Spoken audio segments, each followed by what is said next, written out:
All right, welcome everybody back to another Jazz Matters podcast. Of course, our special guest today is Mark Mitchell, uh, pianist and composer, also educator.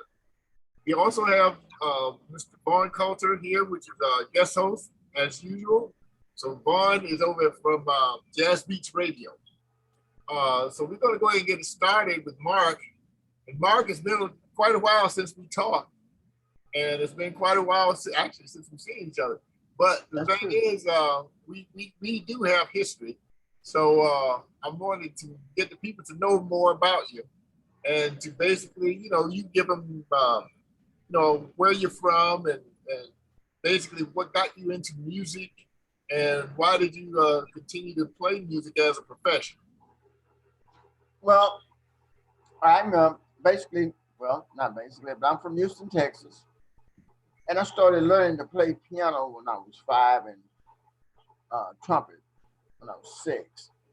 At 9 years old, I started playing for Sunday school. I was making my $5 a Sunday, so a 9-year-old making $5, I thought I was rich. Oh yeah, you were back then. That's true. And I just had this dream about playing music. I've always played. I mean, sometimes when I was learning, if I couldn't play a piece, I couldn't sleep. So 2 or 3 o'clock in the morning, I would wake up and get on the piano trying to get that piece because I couldn't rest without being able to play it. So eventually, my grandmother, who taught me how to play, took the piano and organ and put it in the garage and fixed it out there where I could stay out there with him in case I wanted to play 2 or 3 o'clock in the morning because at that time the walls in the house were very thin, so it's like being in the room with her. Well, I really couldn't play well, so the piano sounds like noise all night long. You try to sleep. So anyway, that took place, and I continued to grow and to grow. Uh, I entered competitions when I was 13 and 14-year old playing stuff by Chopin, classical music at that time. I started playing a gig. I think my first gig I was 13. Of course, at that time, we didn't have civil rights. The black community was one place, the white community was another place. So you didn't have uh, much violence going on at that time. You were 13, you could go into a club and play, and no questions were asked. At 14, 15, I think it was, I had my own automobile because between the clubs and the churches, I was making pretty well the same amount of money my dad was making. So I could afford to purchase me an automobile. Now, if you wasn't burning rubber or doing something stupid, the police didn't stop you. They asked you about driver's license, insurance, and stuff like that. So, as long as you was behaving, you didn't have no problem. Well, at 16, I got my own little apartment because I'm growing up fast. I had the opportunity to see James Brown, Martin Vandellos, Joe Tex, uh, um, I think it was about seven. The Supreme, Donna Ross and the Supreme, they were called the Supremes, I think, just then at that particular time. But anyway, I never forget. I sit about 7 seats from the stage, and I made a statement. I said, Lord, if I could just get that good to play with those guys, that's all I would want in life. So as I began to grow and to play with different bands, local bands, uh, I began to grow and experience. One of the things that really helped me that I played with certain bands. Then at 16 or 17 now, you're starting to cross the line. We played dinner clubs, not only the rhythm and blues club, but I got a chance to play with people who were playing dinner clubs. So we played stuff like Misty, dinner music. And that was able to help me cross over. From that particular time, I went on, and finally I got drafted. I think I was about 20, and I was a French horn player in the Army band. I passed the exam. Of course, I was very knowledgeable on music anyway,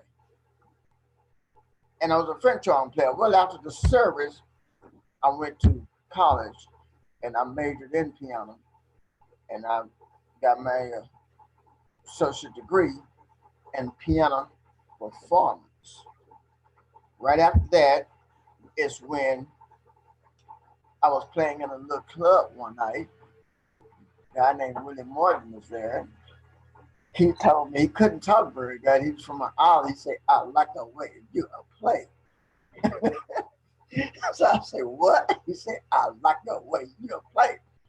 Anyway, about 2 weeks later, the bus come by my house, and that's when I first hit the road with Archie Bell and the Dreams. I think our first gig was in Arkansas. And from that particular point, I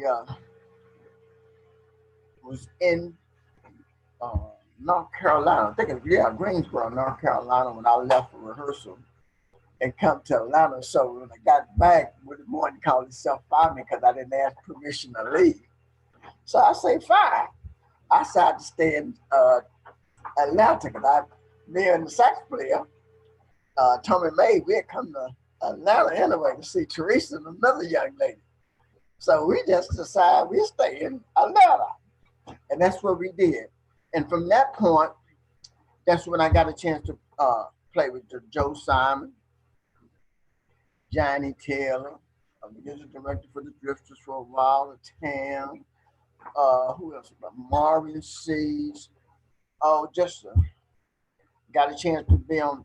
Matter of fact, Eddie Kendrick's last album he did before he passed. Uh, wow, a lot of work, a body of work in Atlanta. We got a chance to even travel overseas. Uh, I went with Mary Davis to Japan. That's the SOS band. Uh, I just stayed involved in music. One of the most ironic things that happened was that I had always said I would never live in a small city, and I definitely wasn't going to teach nobody's kids no music.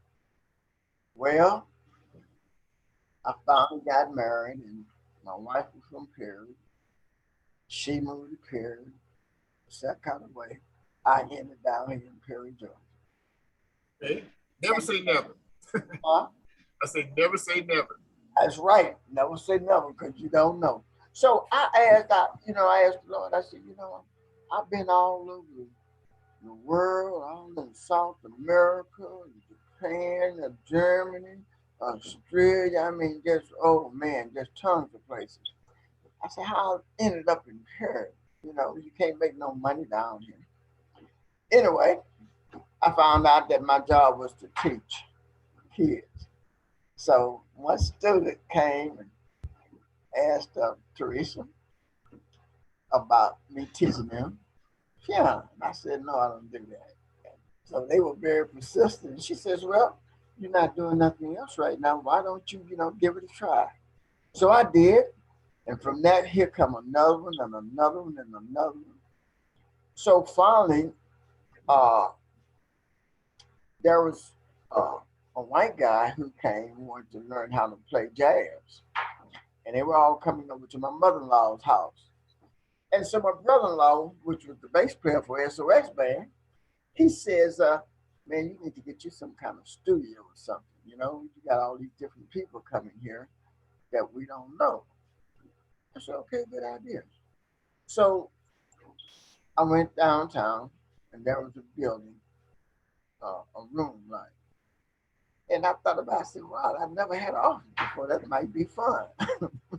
So anyway, I went on and got hooked it up. Everything turned out pretty nice. And we were going to do a grand opening so people would know I was in the area. Before we could do that and plan it, a young lady came to me that her husband was a drummer. But he had asked me, we had played together in church. He had asked me that could he play with me. So I said, yeah, man, you know. But I wasn't going to just get him to play with me without fee because I believe in the musicians should get paid. It's a work. It's not just something that you do. A lot of people feel like, well, if you play music, you need another job. But music is a job too, because music is a job that you don't get overnight. It takes a lot of training, a lot of time that you put in there, just like everything else. Scientists study science 24/7. Mhm. Musicians study music 24/7. Same thing about doctors. They don't when they go to school, they not finished. They steady thinking about how can I improve this? How can I make this work? The same thing about musicians. So make a long story short, wow. Anyway, after I got a job that he could make some money, I invited him to play with me. And his wife worked for a newspaper. She knew the story. So she came by and did a little interview. And the school blew up. Well, the school, we finally got into different competitions where the competition was classical. Uh, and I think most of it was held either at Milledgeville, uh, Armstrong University. And of course, we didn't win all the time, but we won some of the time, quite a few of the time. Uh, the school grew up from, I say, about 9 students to a total about 48 piano students, all total because we included dance, vocals, drums, anything to do with the performing arts. And we had teachers who depended on that for a living. If you're a musician and you're depending on your music to eat, you perform different. But if you just do it as a hobby, you don't have to just spend that extra time because it's just fun. But when you're doing it to eat, you got to do what it takes so you can have money to pay the bills. Mhm. Anyway, so we had those teachers to school just grew, they blew up. Today we're very successful.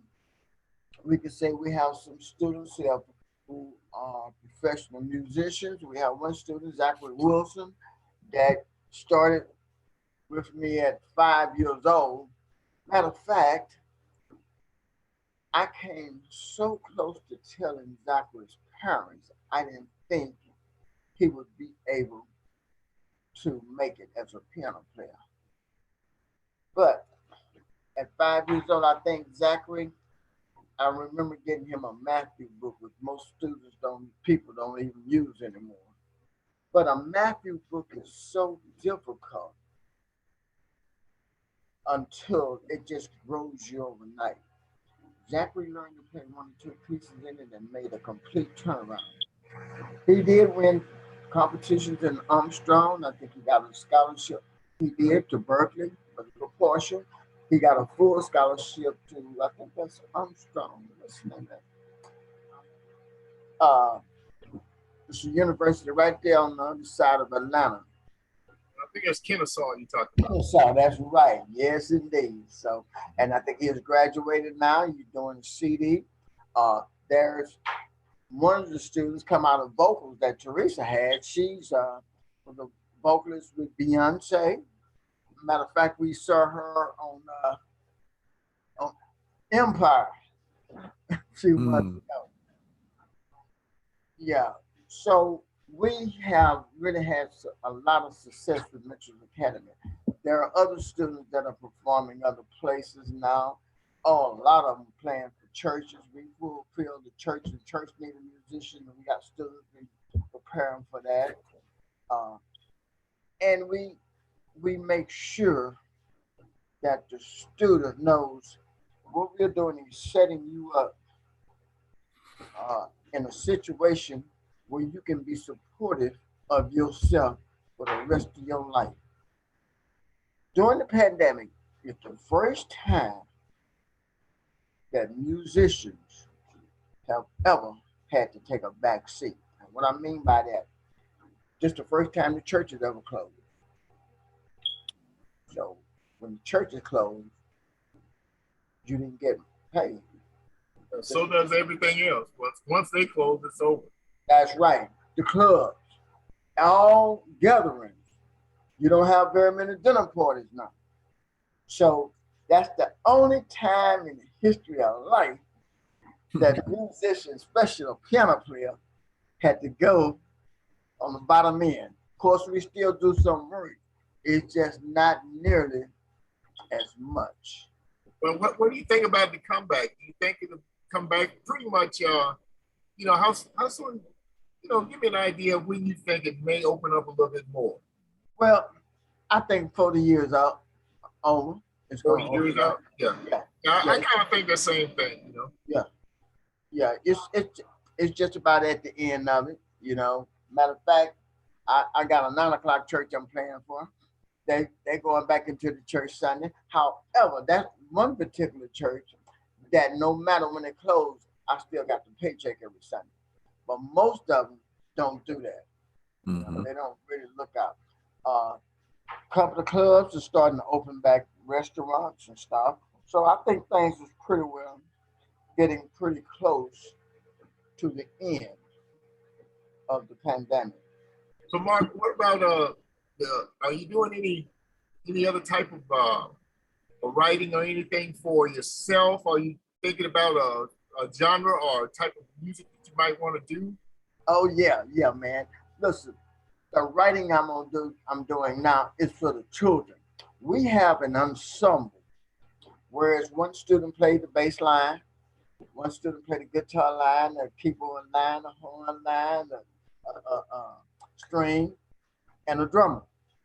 Okay, and they do top stuff like getting ready, people get ready for training coming. Ain't no stopping us now, my girl. I mean, and it's segue like a show, a real show, and singers out front.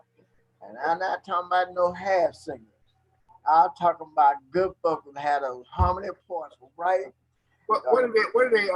What is their like ages of the singer?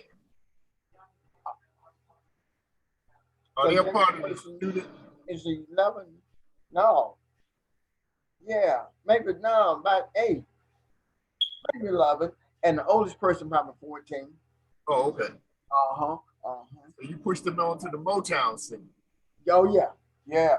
And I tell you, we was here some time ago, about a couple of months ago.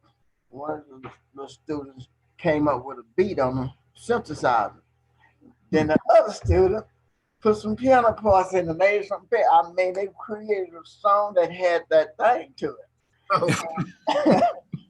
My cousin is coming out of Texas, and we're gonna start to work on it and record it. But what my goal is now, I'm gonna go ahead and get the ensemble started on the recording situation where we gonna do CDs.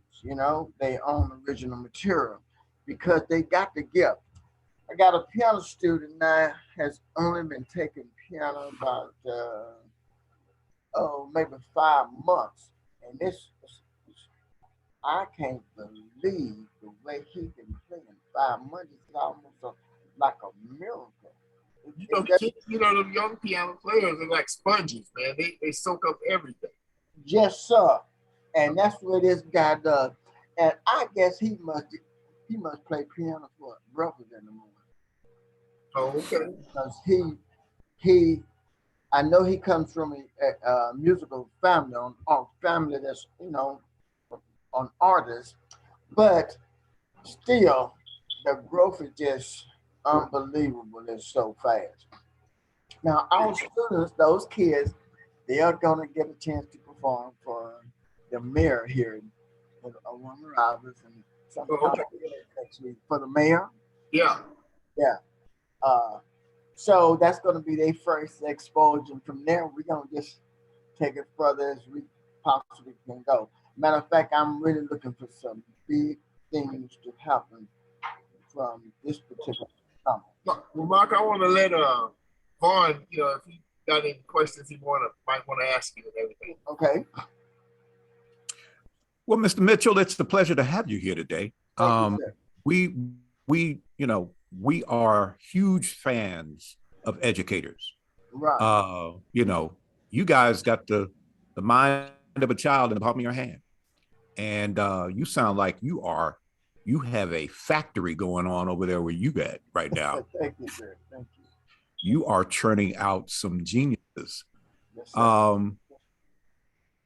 And have you explored trying to implement something at what have you thought about expanding that into schools, like public schools or private institutions, small, to kind of see what their reaction would be if you were to take what you have put out there, what you have created, and try to put that in a public school atmosphere, because that's extremely needed. No, I haven't. And one of the reasons why, I guess, uh, that is a good idea. And I got to try to see how we can make it work. Here's what happens a lot of times. You got different students who learn different speed. In other words, you might have to go another route with this student for that student to learn. When you first mentioned it to one student, they catch on real quick. This student may not.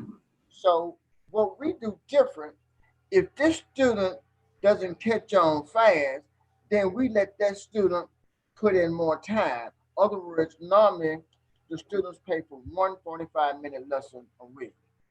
But some students get 2 lessons. Some students get 4 for the same price because they need more time to comprehend and be able to execute it. So in the school system, everything is set up and designed one way.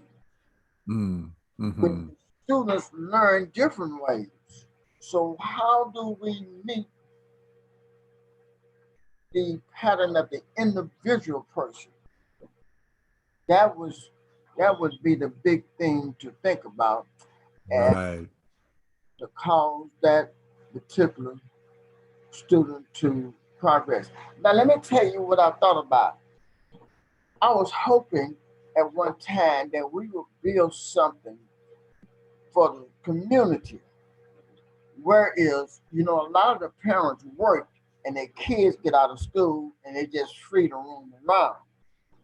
This would be a place that the students would all come and they could have tutoring whether they needed help in math, history, music, dance, art, whatever the child likes to do, but they need a place where they are, what I'm trying to say, supervised, not just freely roaming the street, raising themselves.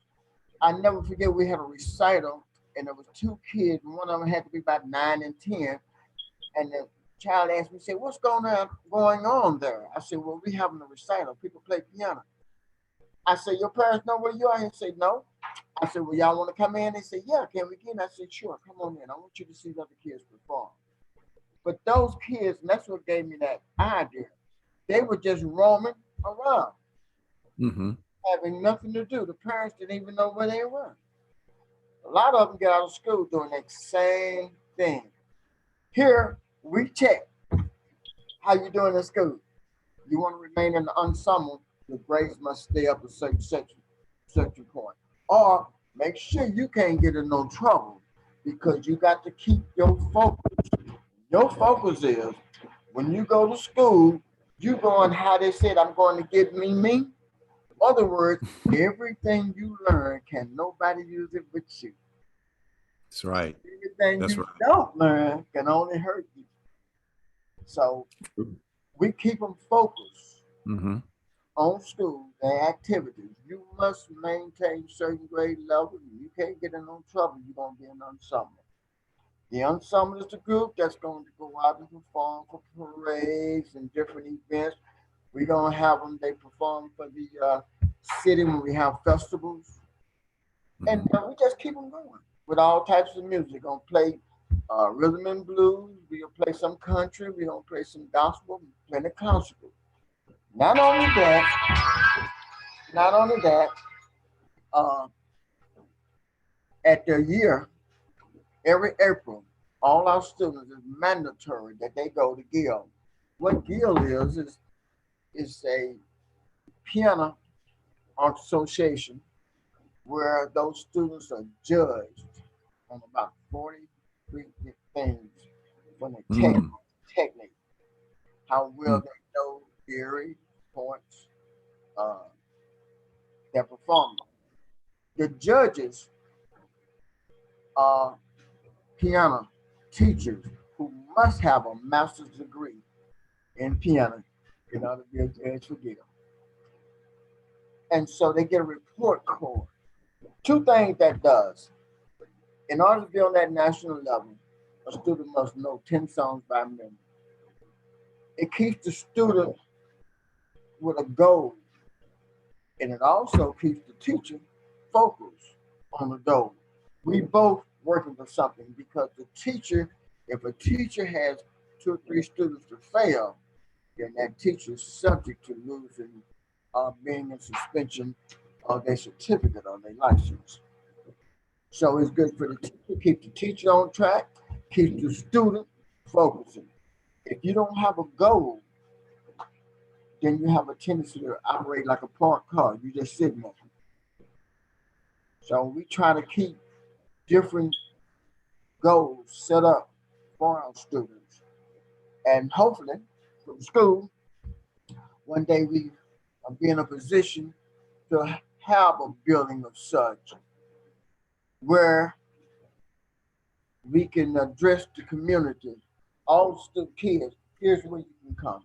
You can either do sports, you can do, but we want to keep track of what you're doing, not just being free in the areas, and then we fill up the penitentiary. Right. Right. That's my idea. Well, Mark, I'm gonna ask, who were some of the piano influences you came up with that was recording, and the genres that they were recorded in? Do you have any favorites that you even listen to today? Uh, Not really. I do. Oscar Peterson, I think, was the guy that really blew my mind because I thought I had ears to hear. And I went to the Civic Center to see him play. Man, that Oscar played so fast. I mean, my God. Well, Uh, I understand. I yeah. definitely understand. Ooh-wee. I Yeah, mean, and for all those who don't know, you know, that's I, true.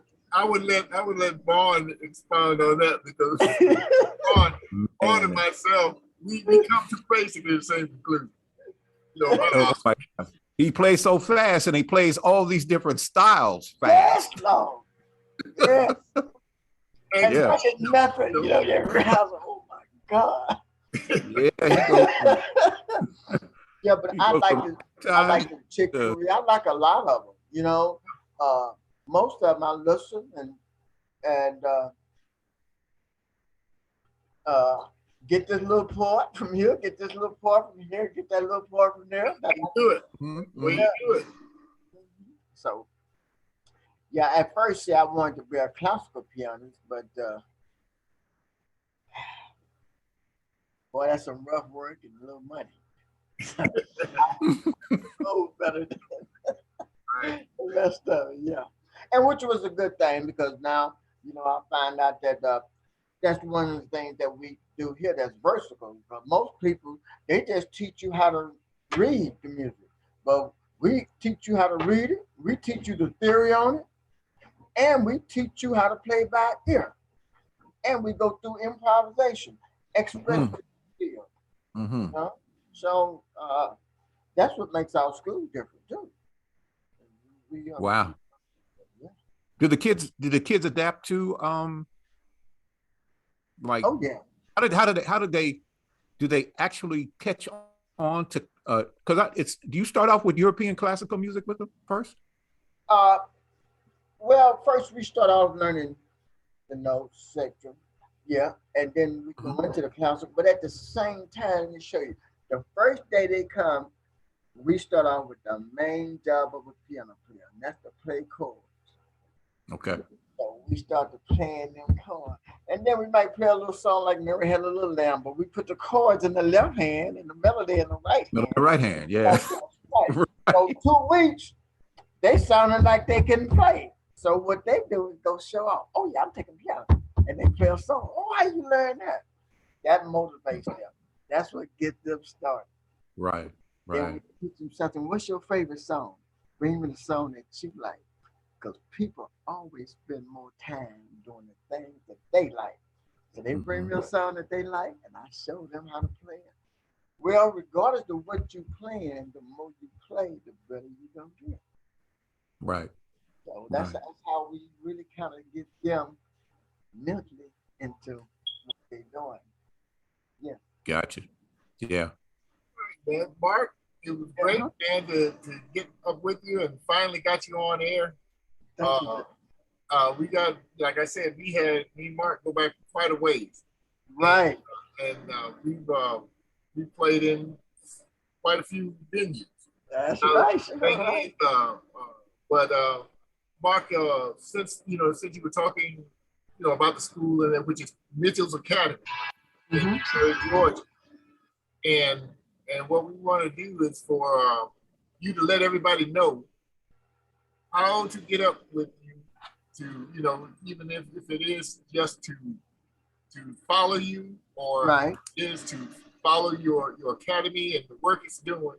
Give us the address on whatever social media platforms it is that we can let everybody know how to catch up with Okay. Well, there's phone numbers which you can do right now since the pandemic is on. We're not located downtown, but a phone number that you can call is 478-258-9945 or 478-442-0085. you. Okay. Now, do you do any other social media for the academy? Uh, we only on the social media. We don't do Mitchell's Academy page. We do have a Mitchell's Academy page of music, uh, and you can you can see some of the students performing, etc. On that particular page. As Okay. Mitchell, So that page is just you just type in Mitchell's Academy. I think so. Yeah, Mitchell's Academy. Oh, okay. Cool. All right, Vaughn, let everybody know how they can catch up with you on your sites. Absolutely. You can find me at jazzbeatsradio.com. That's the webpage for the radio station. Okay. And you can check out the bio there. And I've got a lot of performing arts history in my belt. So I know what it's like to explore all those different mediums and Okay. both, singing, dance, acting, musicianship. So yeah, you got something special going on right there, Mr. Mitchell. Thank And you. I'm like I said, you're churning out some geniuses in there. And all I got to say is just keep it up, man. And the culture is needing what you're putting out. Okay. Thank Yeah, All right. and Mark, we appreciate the fact that you are uh, preserving the culture as well as you. the heritage of the music, Mhm. and Mm-hmm. it would be great. You know what I'm saying? Because I'm always trying to keep up, getting your business and stuff, and trying to find out what you're doing down there because he definitely, traded off some of your performers, which was great, Yeah. and your guys doing a good job, you and Teresa. Thank And so I'm just glad for you. Now you can always get up with me at yesjazzmatters.org. That is the webpage for Jazz Matters. you. And we'd like for you to like us, and as well as go to the donate page and donate, because we are 501c3. And, our lifeline is donations. So also, we can go over to the Jazz Matters store, and you can pick up apparel like this, which is one of many pieces that you can get.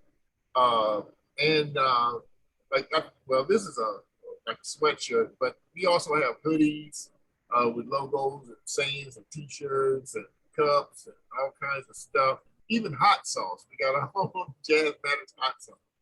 But you can go there at yesjazzmatters.org, and you can check us out, see what we're all about. And definitely, Mark, we want to thank you again, man, because I've been trying to get you on for a couple of years.